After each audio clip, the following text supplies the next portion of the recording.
오늘은 정당방위라는 주제를 가지고 한번 이야기를 하겠습니다. 지난주에는 맞서 싸워야 한다. 악이라는 거는 저절로 물러가는 법이 없고, 악을 내버려 두면 저절로 수그러드는 법이 없고, 악은 점점점 커지고, 예를 들어서 최근에도 베네수엘라 등등 이제 시리아 이런 데서 보면은 우리 LA 폭동 때도 볼 수 있습니다. 어떤 통제 기관이라고 말할 수 있는 그 악을 이제 응징하고 또 처단하고 또 나름대로 이제 강력한 법으로서 통제하는 이런 체제가 무너지면 사람들의 마음속에 자리 잡고 있었던 불안, 공포 또는 두려움 또는 이제 이러한 이제 자기 보호 본능, 공격성이라고 하는 것들이 저절로 표출이 돼서 사회 전체가 이제 순자의 표현으로 치자면 편험패란, 도저히 다스릴 수 없는 지경이 되더라, 어지러워지더라. 사람을 죽이고 도둑질하고 약탈하고 이런 것들을 비일비재하게 일어나게 되고, 또 우리 그 일제강점기 때 난징의 대학살을 통해서 말씀을 드렸는데, 심지어는 어떤 특정 집단을 몰살시키거나 그러고도 개인의 양심의 가책을 전혀 받지 않는 양심이 상실되는 이런 시대가 도래하기도 하더라. 그래서 우리는 어쨌든 악에 맞서 싸워야 되는데, 악에 맞서 싸우는 단계를 좀 설명을 드렸었죠. 고백이라는 게 있더라.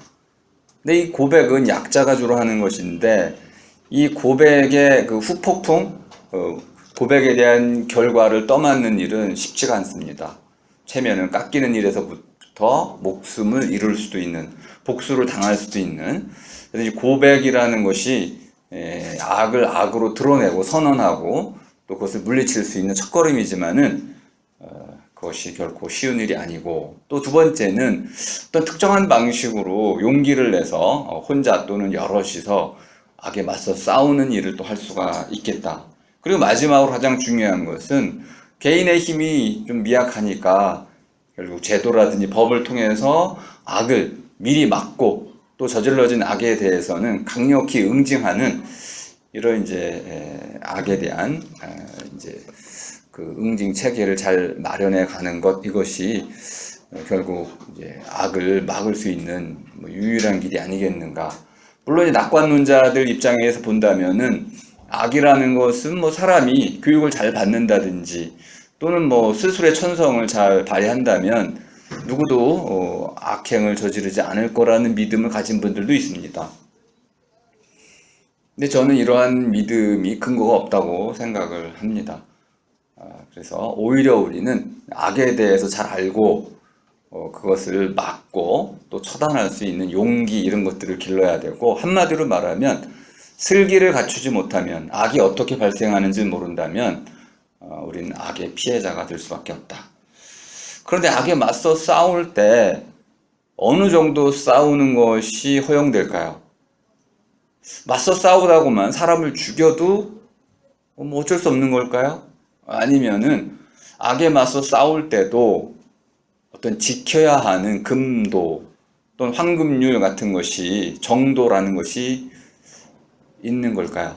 오늘의 주제는 그렇습니다. 여러분들도 이 부분은 참 어려울 거라고 생각이 됩니다. 도둑이 들어와서 막는데 또는 쫓아내는데, 그러다가 도둑과 일대 혈투가 벌어졌다. 그 사이에 도둑이 죽으면 정당방위라고 우리가 인정을 할 수도 있는데, 어디까지가 과연 정당한 것일까요? 이 부분이 이제 어려운 문제입니다. 한국에서도 최근에 이제 이런 문제들이 계속 생겨나고 있습니다. 정당방위 문제는 시대마다 좀 달라지는데요. 지금은 모든 사람이 평등한 그런 시대입니다. 남녀노소, 어린아이, 늙은이 할 것 없이 모든 사람이 다 평등하다, 법 앞에 평등이라는 것을 믿고 실제로 실천하고 있습니다. 정당방위라는 것은 이런 평등의 이념에 기초해 있습니다. 귀족 사회의 경우에는 그런 정당방위는 선택적으로만 허용이 됩니다. 절대군주인 경우에는 절대군주는 언제든 정당하기 때문에 정당방위란 개념이 아주 좁게 이해가 된다는 걸 알 수 있습니다. 식물인간 도둑이라는 게 뭐냐? 도둑이 청년의 집에 그 도둑질하러 들어왔는데 이 청년이 한 2시쯤 술이 취해서 좀 들어왔어요. 그러다 도둑을 발견하고 도둑과 이제 싸움이 붙었는데 도둑은 50대, 집주인 청년은 20대여가지고 도둑이 좀 몰렸고 도망을 치다가 결국은 붙잡혀서 그 20대 청년에게 이제 두들겨 맞았고 뇌진탕이 걸려서 또는 뭐 이제 그 빨래 그 이제 뭐죠 건조대 이런 걸로도 맞고 또 분이 안 풀렸는지 허리띠를 끌어가지고 허리띠로도 때리고 또 엎어놓고도 주먹으로 뒤통수를 가격하고 하는 등 해서 이 도둑이 의식을 잃어버리자 112에 신고하지 않고 119에 신고를 해서 병원에 실려가서 결국 식물인간이 됐는데 그 도둑의 아들이 자기 아버지가 왜 이렇게 됐는지 궁금해서 조사를 하고 다니다 보니 이렇게 도둑질 하다가 과잉 이제 방어라고 할 수 있는 그런 행동에 의해서 식물인간이 됐다. 심지어 도둑을 돌봐주던 형님이 계셨는데 친형님이 계셨는데 1,000만 원 정도의 치료비가 나오자 갚을 수가 없으니까 이 형님이 자살을 했어요. 등등 해가지고 그 연결되는 이제 결과들이 아주 참담했는데 그 아들이 그 집주인 청년을 이제 폭행으로 고발을 하게 됐습니다. 그리고 법정에서는 그것을 유죄로 인정을 한 사건이죠. 그래서 이걸 두고 이제 한참 국회의원을 비롯해서 많은 국민들이 갑론을박을 했습니다. 아니 자기 집에 들어온 도둑을 그러면 뭐 그냥 고이 보내라는 것이냐? 그걸 좀 때려서 그 사람이 식물인간이 됐다고 한다손 치더라도 그것이 어찌 과잉 방어냐? 정당 방위가 아니겠는가? 심지어 미국 같은 경우는 엄벌주의를 채택하고 있는데 노 트레스패스라는 문구를 세워놨으면은 누구든 자기 사유지에 들어오는 사람은 총으로 쏠 수가 있습니다. 그 정당 방위로 인정해주고 있습니다. 실제로 그런 경우가 있었죠. 아들이 방학을 맞이해서 친구들을 자기 집으로 초대를 했어요. 근데 그 아버지는 그 사실을 모르고 있다가 잔디밭에 노 트레스패스라는 게 세워져 있는데 한 유색인종 일본인이었습니다. 배낭을 메고 들어와서 여기가 그 집입니까? 하고 물으려고 왔는데 그 아버지가 나가라 하고 소리를 쳤는데도 불구하고 누구네 집이냐고 계속 물으니까 빵 쏴서 죽였어요. 근데 그 정당방위로 인정이 됐습니다. 이제 한국과 이제 미국은 그 경우가 많이 다르긴 하지만은 도대체 우리는 정당방위를 어디까지 인정할 수 있는 걸까요? 자, 이제 춘천지법의 판단은 정당방위가 아니고 이제 과잉 방어였다. 그래서 폭행으로 인정을 한 사례입니다. 두 번째는 이것도 비슷한 건데 요거는 좀 판결하기가 쉬우실 겁니다. 이제 우리 술 취하면 노래 부르시는 분들 있나? 고성방가. 저희 동네에 이제 저는 이제 그 산 밑에 살다 보니까 가끔 이제 술 취한 분들이 골목 많은 데서는 노래 못 부르고 산 쪽으로 와가지고 노래 부르고 가나 봐. 그럼 가끔 노래를 부르는 소리가 들립니다. 그럼 누군가 꼭 소리쳐요. 그죠? 야, 뭐 조용히 해. 이렇게. 그러면 노래 부르던 사람이 뭐랍니까? 뭐 너나 조용히 해 하고 이제 서로 옥신각신 싸우다 보면 이제 경찰차가 앵앵앵 신고를 한 거죠. 그죠? 와가지고 결국 노래 부르던 사람이 어디론가 사라지죠. 그런데 이런 일이 벌어졌다가 이제 누군가가 이제 아파트 같은 데입니다. 소리를 친 거예요. XXX 같은 놈아. 근데 그걸 술 취했지만 들었어. 그리고는 이제 술이 깨면서 가가지고는 복수를 한 겁니다. 그 집에 쳐들어가서 복수를 했는데 느닷없이 봉변을 당한 사람이 이게 이제 침입자니까 화가 나가지고 부엌으로 가가지고 칼을 들고 와서 찔렀습니다. 이게 정당방위일까요? 아닐까요? 네. 이런 경우에는 분명히 찌르면 그 사람이 죽을 것이라는 것을 알고 찌른 것이기 때문에 정당방위에 해당되지 않습니다. 계획적인 경우나 또는 계획적이진 우발적이긴 했어도 자신의 행위가 미칠 결과를 충분히 알고 있었다면은 유죄로 인정할 수 있다라는 겁니다. 물론 이제 반론도 만만찮습니다. 그럼 그 급박한 상황 속에서 어떻게 그걸 다 일일이 아느냐? 상대방이 막 갑자기 쳐들어와서 폭력을 행사하는데 어떻게 막냐 그러면은 그런데 이것도 여러분 아셔야 됩니다. 남자가 쳐들어왔을 때 여자가 흉기를 들고 찌르면은 정당방위입니다. 남자와 여자는 여자 같은 경우는 좀 완력이 부족하기 때문에 맨손 대 맨손으로는 불리하다고 판단을 하고 있는 거야. 그래서 여자의 경우에는 흉기를 사용해도 정당방위에 해당되는 경우가 많습니다. 남자의 경우는 거꾸로겠죠, 그죠? 네, 경우마다 다 달라가지고 일반화할 수는 없는데요. 자, 그럼 어떻게 우리가 정당방위 요건들을 알 수 있을까요? 최근에도 이제 이 정당방위에 관한 논란이 좀 있었습니다. 몇 가지, 한두 가지는 좀 이제 좀 우리가 정당방위 요건을 바꿔야 된다, 강화해야 한다, 라는 이런 이제 논의도 있는데요. 가장 중요한 거는 이제 네 번째라고 할 수 있습니다. 폭력이라는 것이 대응 폭력인 경우에만 해당된다는 겁니다. 근데 이건 말이 좀 이상하네요. 상대가 나를 죽였을 때만 내가 상대를 죽일 수 있어. 그러면 어떤 결론이 나오나요? 결국 나는 상대를 죽일 수 없네요. 이건 이상하지. 하지만 이제 상대가 나를 죽이려고는 하는데 내가 막지 않으면은, 그를 제거하지 않으면은 어쩔 수 없었다라는 것이 핵심입니다. 그런 경우에만 상대가 나를 죽이려고 하고 내가 그를 제거하지 않는 한 그가 나를 죽일 것이라는 것이 명백한 경우에 한해서 살인도 정당방위가 될 수 있습니다. 다음에 위험한 물건을 사용해서는 안 된다. 여기 빨래 건조대는 위험한 물건인가요? 아닌가요? 이거 가지고 논란이 일었었습니다. 아니, 빨래 건조대뿐만 아니라 뭐 흉기가 되려면은 손톱도 흉기가 되는 것이고, 뭐 흉기 되려면은 별게 다 되는 거죠. 스마트폰 배터리도 흉기가 되는 것이고, 뭐 아니 이 세상에 흉기 아닌 게 어디 있겠어요. 하지만 위험한 물건에 대한 애매한 판단 때문에도 정당방위에 대한 논의가 어렵습니다. 다음에 여섯 번째도 좀 어려운데요.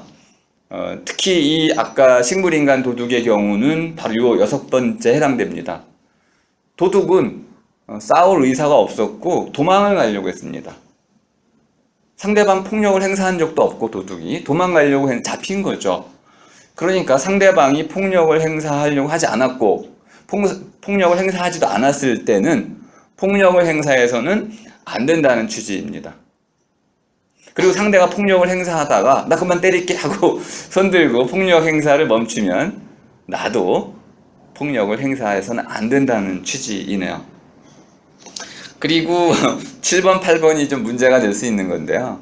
이건 좀 너무 심한 것 같습니다. 어떻게 상대방이 나보다 덜 다칠지 더 다칠지 알고 때리나요? 우격다짐으로 막 싸울 때 그거 어떻게 알아요, 그거를? 모르죠, 그거는. 그래서 요 7번과 8번은 상당히 논란의 소지가 크다고 볼 수 있습니다. 지금은 이거에 대한 개정 논의들이 좀 일어나고 있는데요. 실제로는 이런 법률적인 작고보다는 그 판사 자신의 개인적인 해석에 의해서 정당방위 여부가 지금 가려지고 있는 추세입니다. 그러니까 사실 이 요건들은 큰 의미는 없다고도 볼 수 있습니다. 핵심은 요거네요. 어쩔 수 없이 저지르는 행위다. 요것만 아시면은 정당방위는 다 이해가 된 건데요. 문제는 어떤 경우가 어쩔 수 없는 경우일까요? 모든 경우에 해당될 수 있는데 알 수가 없다는 게 좀 어렵습니다. 알 수가 없어요. 일단 몇 가지 사례만 좀 볼 텐데요. 멱살을 잡고 몸싸움을 걸어올 때 상대방의 멱살을 잡고 넘어뜨리는 건 괜찮습니다. 멱살 정도는 내가 이제 크게 당하는 것, 폭력에 의해서 피해를 입는다고 볼 수 없기 때문에 그 경우에는 그 정도만큼 넘어뜨리는 만큼 그만두세요라고 넘어뜨리는 만큼은 정당방위에 해당되네요. 이빨을 부러뜨리면 안 되겠네요. 코를 부러뜨리거나 팔을 부러뜨리거나 무엇인가 상해를 전치 3주? 그냥 가기만 하면 병원에서 3주를 끊어주죠. 이것도 문제가 됩니다. 정당방위 어렵다는 걸 알 수 있는데, 자, 두 번째는 일단 여러분들은 상대를 제압하고 나면 벌을 주지 마시고 경찰에 신고를 하라는 겁니다. 근데 여학생들 같은 경우 문제가 좀 있어요. 경찰에 신고해가지고 나중에 보복이 두렵잖아. 이놈이 풀려날 텐데 훈방으로. 그러면 두 번째, 세 번째 이런 2차 폭력이 우려가 됩니다. 이사를 가기도 어렵고. 이건 정당방위라고 할 수 있나요? 좀 어려운 부분이 있고. 그 다음에 상대방이 칼로 나를 찌르려고 그랬어요. 이건 허용이 된다는 거야. 칼을 빼앗는 것까지 허용이 된대. 아니, 너무 무섭네. 칼 뺏어가지고는 찌르면 안 돼. 그러니까 정당방위 요건이 너무 까다롭습니다. 그리고 상대방은 뭐 공격을 도발하면 안 돼. 야, 한번 때려봐. 상대방의 폭력을 조장하거나 도발을 시키거나 이래도 안 되고, 또 먼저 때려도 안 된다. 정당방위가 마음에 안 듭니다. 자, 이제 쉬운 예를 한번 보여드리겠습니다.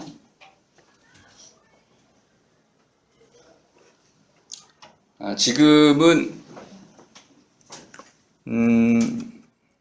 길거리에서 보면 여러분들이 폭력을 당할 위험이 그렇게 많지 않다는 걸 알 수 있습니다. 혹시 길거리에서 폭력을 당해 보신 분 있으신가요? 없다는 게 아니고 가능성이 굉장히 낮다는 겁니다. 그만큼 치안이라고 할 만한 이런 부분들이 잘 갖춰져 있는데, 하지만 어떤 지역에 가면 전혀 그렇지 않을 수도 있습니다. 가장 어려운 데가 어디냐면 가정이야. 가정 안으로 들어가면은 경찰이 들어갈 수가 없습니다. 가정 안에서 이루어지는 폭력들은 대개 이런 법의 사각지대에 놓여 있다는 걸 알 수 있는, 드러나지도 않고, 이 부분이 어렵죠. 가정이 무너지면 사회 전체가 무너진 이유가 거기 있는데 법으로 통제할 수 없기 때문에 그렇습니다. 이런 사례가 대표적 사례입니다. 부부간의 관계에서 부부간간이라는 거, 여자가 아내가 뭐 남자도 노 할 수 있습니다. 그랬을 경우 남자가 이제 술만 마시고 들어오면은 새벽에 상습적으로 아내는 이제 일을 하고 들어왔고 피곤하고 일찍 가야 되기 때문에 싫은 거죠, 그죠? 또 술 마시고 담배 피우고 냄새 나잖아. 그러니까 싫어하는데 남자가 강제로 부부관계를 맺었습니다. 나중에 너무 반복이 되니까 화가 나가지고 어쨌다는 거예요. 칼로 성기를 잘라가지고 길에 버렸다는 겁니다. 도망을 갔죠. 근데 이 남자가 이제 신고를 해가지고 경찰이 출동해서 성기를 찾고 남자는 성기를 잘 봉합을 했습니다. 세간에 이제 큰 관심거리였는데, 처음에는 이제 그 로레나라는 이 여인이 유죄 판결을 받았습니다. 하지만 이제 페미니스트들 여성 단체에서 막 들고 일어나가지고 나중에는 이제 무죄 판결을 받았습니다. 부부간간이 인정된 사례이죠. 그러니까 폭력으로 인정이 됐다는 겁니다. 다만 성기절단과 같은 경우는 정신적인 문제가 있는 것 같다. 그래서 정신과 치료를 받는 것을 조건으로 무죄 판결을 했습니다. 이 판결의 핵심은 뭐냐면 어떠한 그 악행이 사회적으로 악행으로 인정받느냐 안 받느냐의 문제는 사회적 합의의 결과일 경우가 많다는 겁니다. 그 이전에는 그걸 악행으로 폭력으로 보지 않다가 갑자기 어느 순간부터 누군가가 막 이걸 부르짖은 거죠. 이건 악행이다. 이렇게 부르짖으니까 결과적으로는 많은 사람들이 그런 양심에 이제 찔려가지고 그것을 악행으로 인정하게 된 것이죠. 이해가 되셨죠, 그죠? 자, 그러면 이제 탕류를 통해 가지고 한번 보겠습니다. 제가 참은식을 참 좋아하는데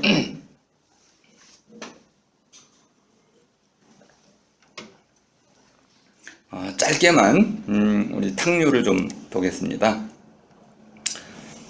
결국 이 탕류라는 소설은 초봉이, 개봉이, 초봉이라는 첫째 봉우리란 뜻입니다. 여자의 처녀를 상징하는 거네요. 첫째 봉우리니까 뭔가 순수함 이런 걸 간직하고 있으면서 또 뭔가 이제 더럽혀질 수 있는 위험이 있다. 그래서 겁탈의 위험을 안고 있는 이름이네요. 초봉이의 동생은 개봉입니다. 개봉은 닭개자를 썼는데 달기라는 것은 어둠 속에서 해를 불러온다는 뜻입니다. 그러니까 초봉이의 희생을 통해서 개봉이가 등장하게 되고 이 개봉이를 통해서 새로운 세계가 열린다는 것이죠. 이런 큰 구성을 갖고 있습니다. 그러니까 초봉이는 시대의 희생양이 되고 개봉이는 시대에 맞서 싸워서 새로운 시대를 여는 신여성, 첫 여인이 되는 구도를 갖고 있습니다. 초봉이를 둘러싼 인물들을 간단히 보면 알 수 있습니다. 고태수, 고태수는 이제 남편인데 은행의 돈을 횡령하고 그걸로 도박을 하고 돈 벌어가지고 계집질을 합니다. 그리고 성병에 걸린 채로 초봉이와 결혼하고 그리고 결혼한 뒤에도 바람을 피워. 아주 못된 놈이네. 저는 이 고태수를 아마 고중에 빗댔을 거라고 보고 있습니다. 무기력한 남편이야. 백성들을 지켜주지 못하는 그런 무기력한 남편의 모습을 보고 있습니다. 박재호는 아빠의 친구인데 초봉이는 신여성입니다. S학교를 나왔어요. 승용여대는 아니었는데 아무튼 S학교를 나왔습니다. 군산이니까 승용일 수가 없는 거죠. S학교를 나왔는 신여성이어가지고 문 남성들이 아빠의 친구를 포함한 박재호를 포함한 문 남성들이 이 초봉이만 보면은 군침을 흘리는 거야. 근데 아버지도 그렇습니다. 그 당시 이제 청나라 중국을 얘기하는 거죠. 아무런 도움도 안 되고 조금이라도 뭔가 긁어 먹으려고 갈고 먹으려고 이렇게 호시탐탐 노리는 힘도 없는 주제에 돌봐주지도 못할 주제에 이런 이제 초봉이를 둘러서 두 인물이 있고 장영보는 뭐 당연히 일본입니다. 꼽추 그 당시에 꼽추는 천형 한번 악에 대한 설명을 드릴 때 말씀을 드렸죠, 그죠? 꼽추는 바로 하늘에 천벌을 받은 자다. 악랄한 인간을 나타낼 때 꼽추로 많이 상징화를 했었습니다. 그런 악랄한 인간, 악행의 전형을 장영보로 삼은 것이죠. 이 장영보는 고태수와 친구 사이였는데 고태수의 아내인 초봉을 보자 한눈에 반해가지고 고태수를 죽이고 어떻게든 초봉이를 차지할 요량으로 고태수의 간통 장면을 이제 고발을 한 뒤에 몽둥이 찜질로 맞아 죽게 한 사이 그 틈을 타가지고 초봉이를 겁탈하는 악랄한 인물입니다. 그리고 초봉이를 둘러싼 이제 반대쪽은 남승재는 초봉이가 사랑했던 이제 남자, 이제 의사를 꿈꾸었던 그 당시에는 뭐 가난뱅이였죠. 고태수는 은행원으로서 돈 좀 있었고 남승재는 가난하고 자기 의료 기술을 가난한 사람들을 위해 썼던 이런 의리의 남자. 그런데 그만 이 초봉이가 아버지와 어머니의 살림 미천이라는 개념을 통해 가지고 아버지 어머니가 자꾸만 너는 남승재한테 가지 말고 고태수한테 씹을 가야 된다. 그만 그래서 부모의 뜻을 꺾지 못하고 고태수랑 결혼하게 되는 비운의 모든 시작이 바로 이러한 가부장제 여기서 시작이 됩니다. 계몽은 잠깐 말씀을 드렸고 다음에 이제 초봉이에게 어떤 새로운 희망이라고 할 수 있는 그 딸 송이.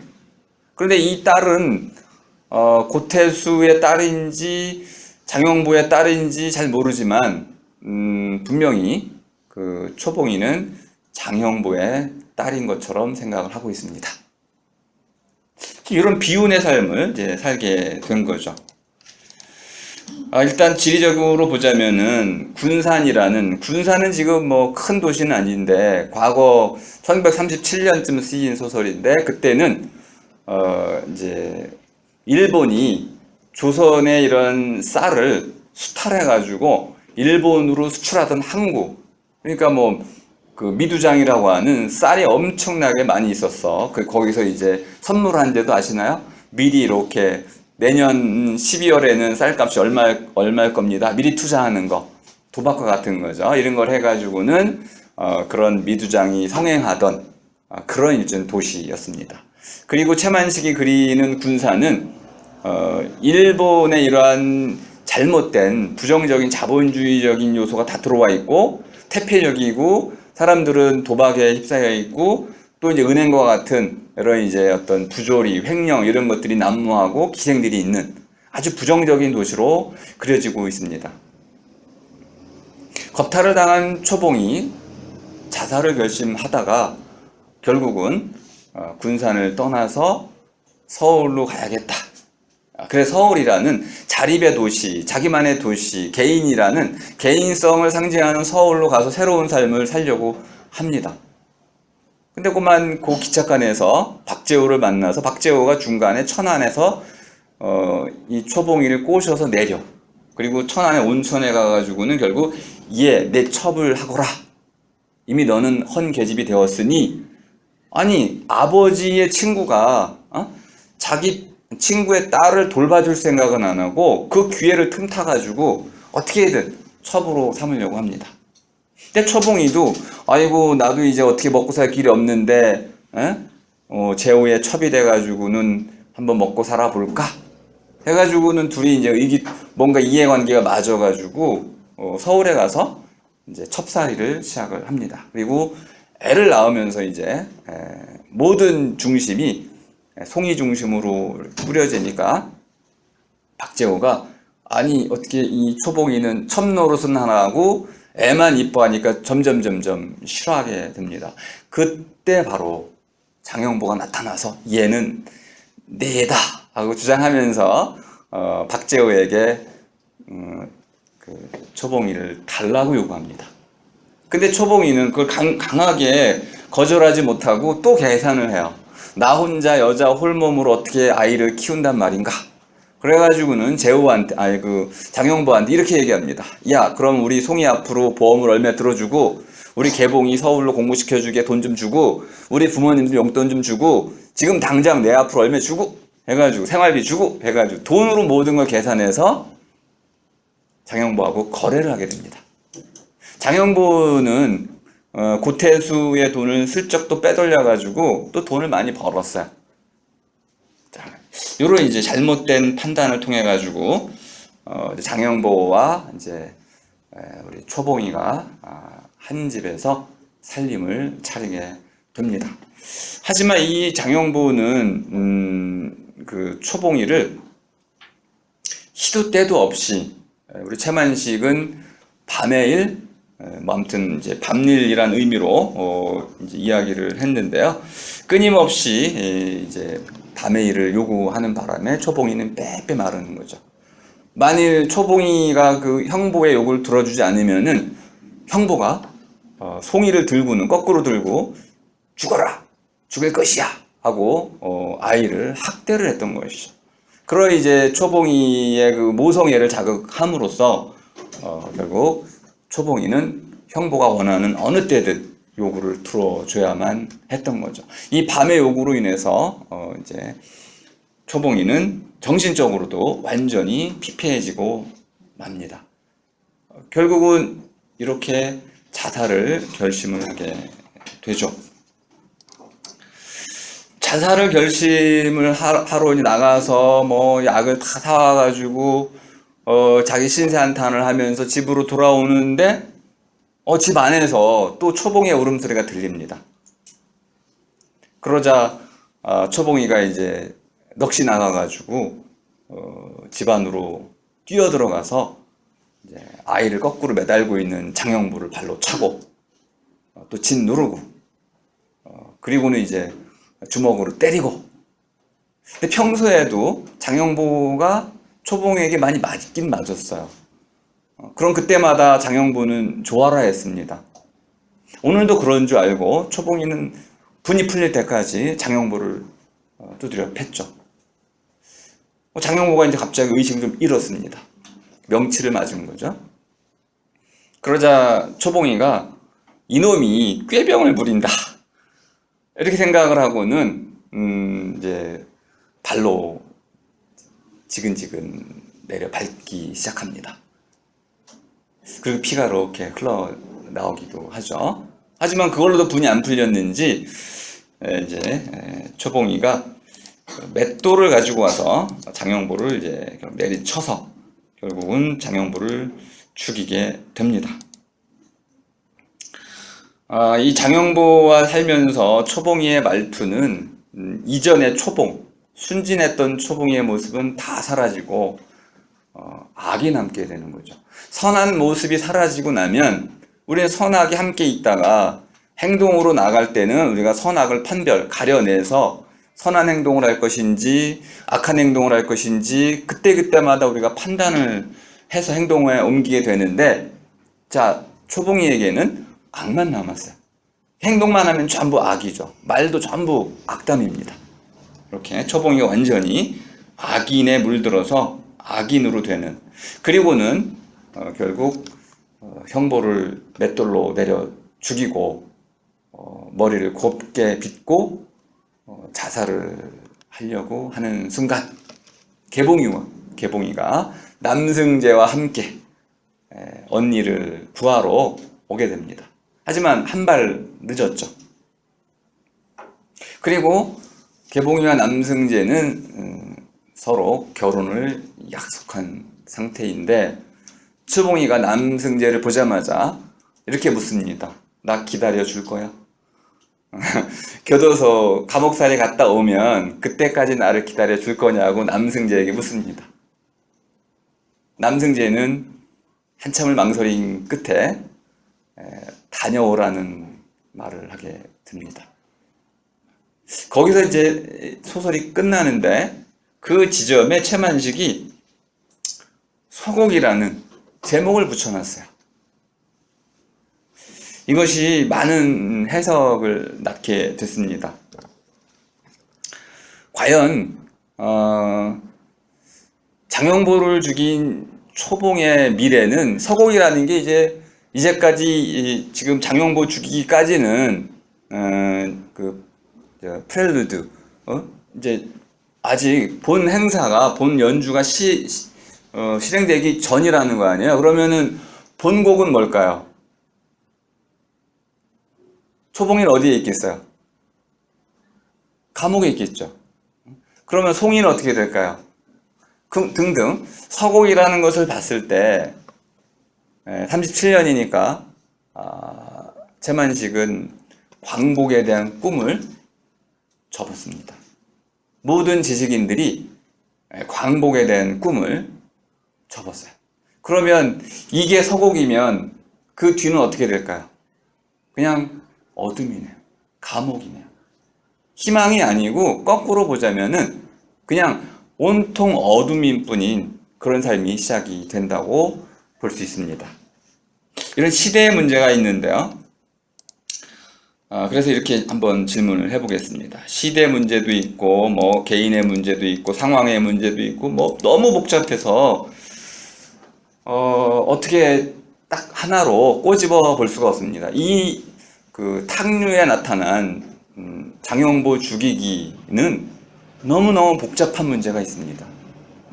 이 문제를 우리가 제대로 풀 수 있다면은 현대에 일어나는 수많은 악행들도 아마 제대로 풀어낼 수 있을 거라고 보는데요.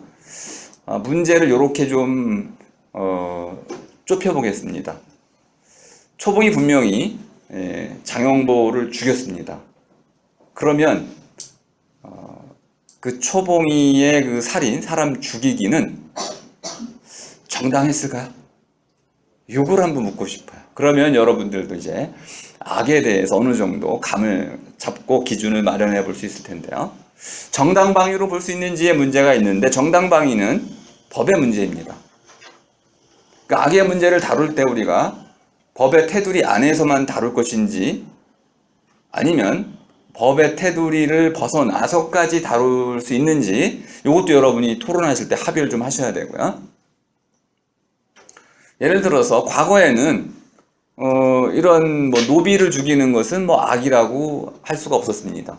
오늘날 노비가 없으니까 오늘날에 누구든 사람을 죽이면 악이 됩니다. 그 시대마다 정당 방위에 대한 개념이 달라진다는 걸 알 수 있네요. 어쨌든 초봉이는 그 당시 일제강점기 때 장영보를 죽였는데 이런 시대 배경에서 과연 그것을 우리는 악이라고 말할 수 있는지 이러고 한번 다뤄볼 수 있을 테고요. 두 번째는 장영보는 천형을 받았습니다.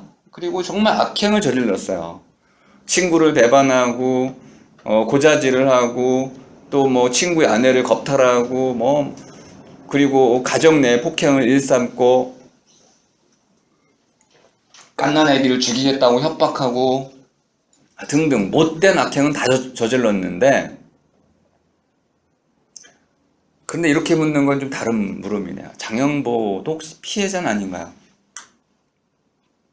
장영보가 본디 악인인지 이것도 아주 어려운 문제입니다.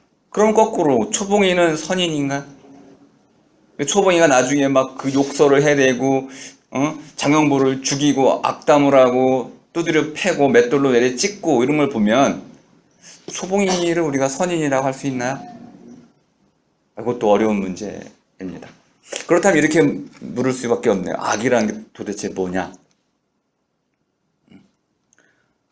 그럼 이제까지 우리가 했던 이런 중요한 내용들, 저지름과 당함, 또 본래의 모습이라는 게 있는지, 그리고 돌이킬 수 있느냐 없느냐의 문제라는 것도 있고, 무수다, 무너뜨리고 부순다라는 사람의 본래 모습이 있습니다.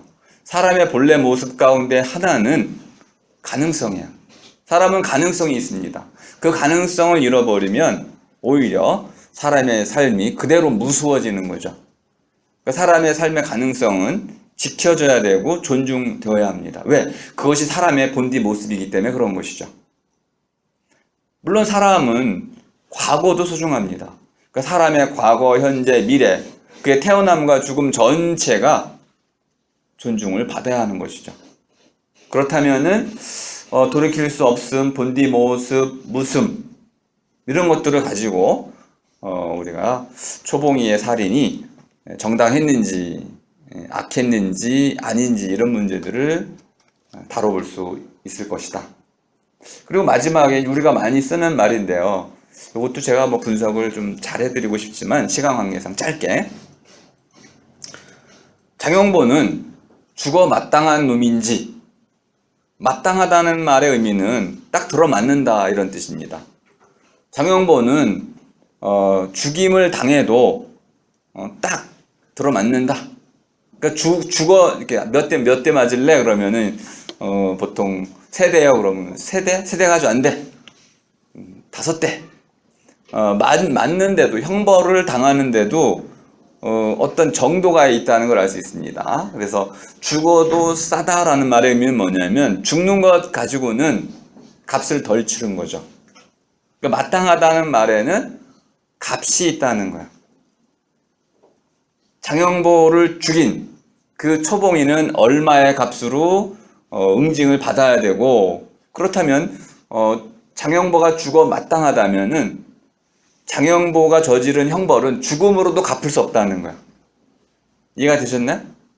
이 개념을 잘 이용하시면 마땅하다라는 개념하고 싸다라는 개념하고 또는 어떤 행위에는 거기에 상응하는 값이 있다라는 걸 활용하셔서 초봉이의 살인이 정당한지를 한번 논해 보시면 되겠습니다. 다 이해가 되셨죠? 자, 그럼 지금부터 한번 토론을 해보도록 하겠습니다.